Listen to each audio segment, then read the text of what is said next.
Hello and welcome to helpyourmath.com. In this video, we're going to look at solving linear equation applications. And these applications are going to focus on algebraic and geometric. So first in Algebra 1, we have twice the sum of a number and 5 is the same as 2 subtracted from the number.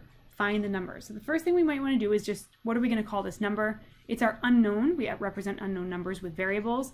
So sometimes we use x for that. So we're going to say x is our unknown.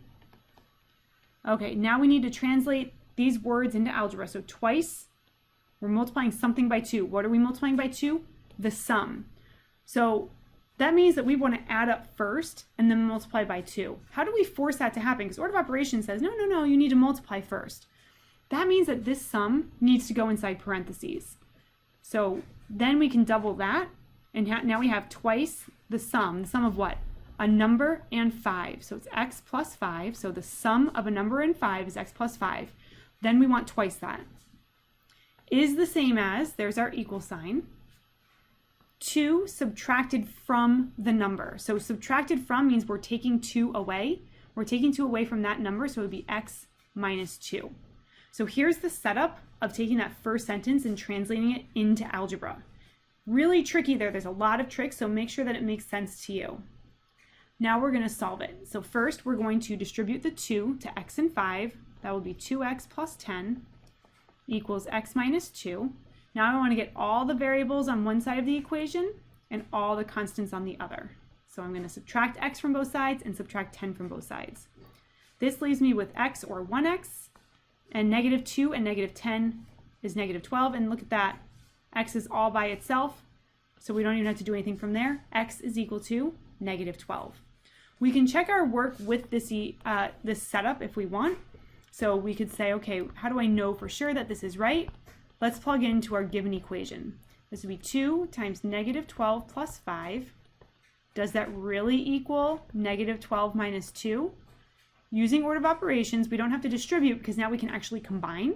Negative 12 plus 5 is negative 7, and 2 times negative 7 is negative 14. Over here, we're subtracting 2 from negative 12. That's going 2 to the left, which would be negative 14. Yay! At least my solution works for the equation that I wrote, and we hope that that's the right equation. Okay, how about this example? The sum of 3 consecutive odd numbers is 111. Find the numbers. So we have a few hints here. Sum, we're adding. 3 consecutive odd numbers. Now, we don't know what any of these numbers are. We might call the first consecutive odd number n or x or a, whatever you want to call it. The second, so how far away is the next odd number after the first odd number, right? So if our first odd number is 3, how much later is the next odd number, which is 5? It's 2 later. So the next odd number will be n plus 2. And then the one after that, well, the next one after 5 would be 7. How does that compare to 3? It's 4 more, or it's like n plus 2 more. So however you want to think about it, you can either say plus 2, or you can say plus 4, right? So this is going to tell us these are 3 consecutive odd numbers. Okay, there's sum, so I'm going to add these numbers up. There's the first number. Here's the second number. I'm only putting the parentheses in for emphasis, so we can see that I have all 3 numbers represented. When we add them together, the result is 111. What are these numbers? So I'm going to combine the n's. I have 1, 2, 3, so that's 3n plus 2 and 4 is 6 equals 111. Let's get n by itself, so I'll subtract 6 from both sides. We get 3n is equal to 105. To get n by itself, it's being multiplied, so I'm going to divide both sides by 3. And we end up with n equals 35. So okay, so now we know we want to find the numbers, not just the first number. So the numbers should be 35, and then what's the next odd number? 37 and 39. So this should be the solution, and the good news is we can definitely check it, because if we add these up, do we end up with 111? Well, 30 plus 30 plus 30 is 90. 5 plus 7 plus 9 is 21, and 90 plus 21 is 111. So yay! I feel pretty good about this. And they're odd, so that's good. You know, we can double check that. All right, very good. And our last example, a nice geometry example to end on. The third angle of an isosceles triangle is 8 degrees more than twice as large as each of the 2 base angles. So when we have an isosceles triangle, that means, well, this looks very equilateral. What that means is that it means at least 2 of the sides or angles are equal.